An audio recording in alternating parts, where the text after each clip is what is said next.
परिचय। ध्रुव के विद्यालय द्वारा कुतुब मीनार की एक शैक्षणिक यात्रा का प्रबंध किया जा रहा है।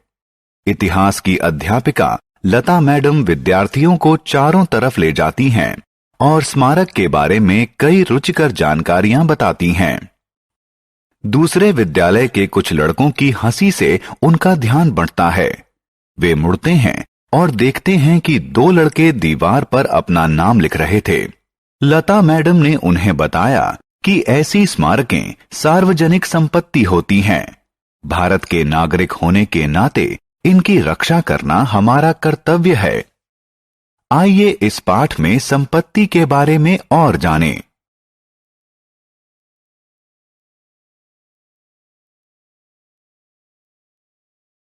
आओ सीखें।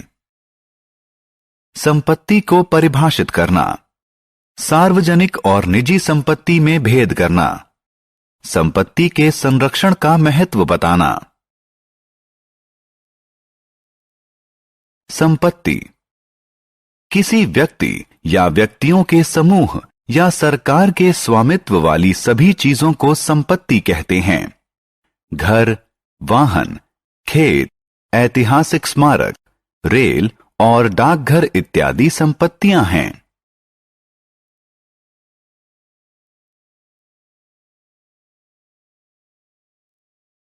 निजी संपत्ति किसी व्यक्ति या व्यक्तियों के समूह के स्वामित्व वाली संपत्ति को निजी संपत्ति कहते हैं।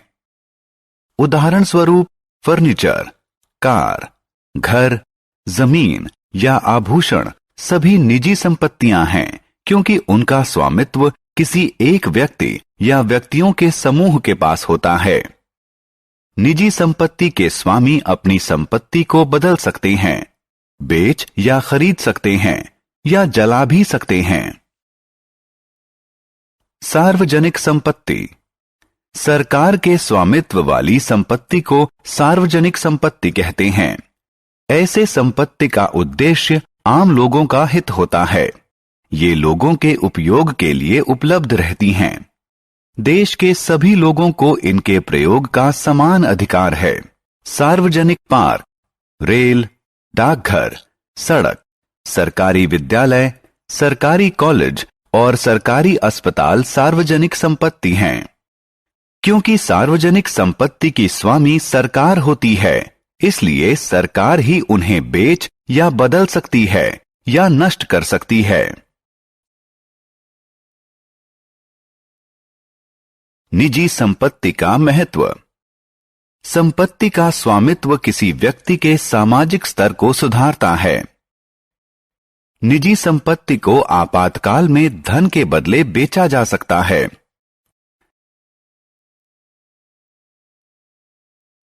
सार्वजनिक संपत्ति का महत्व।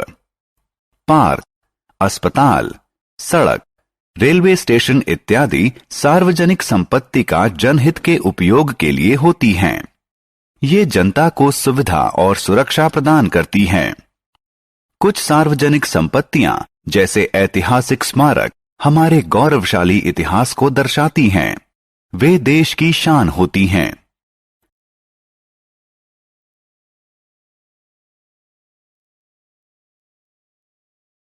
संपत्ति का संरक्षण। लोगों को संपत्ति की देखभाल करनी चाहिए। लोगों को ऐसी संपत्तियों में निवेश करना चाहिए जिससे अच्छा लाभ मिले। सार्वजनिक संपत्ति को नष्ट या विकृत नहीं करना चाहिए। उन्हें सुरक्षित और संरक्षित रखना हमारी जिम्मेदारी है।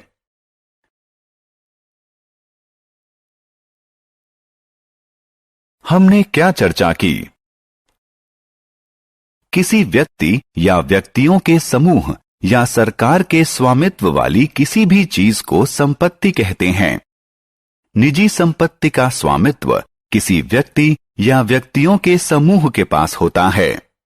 सार्वजनिक संपत्ति की स्वामी सरकार होती है। सार्वजनिक संपत्ति जनता के उपयोग और हित के लिए होती है। हमें सार्वजनिक संपत्ति की सुरक्षा और संरक्षण अवश्य करना चाहिए।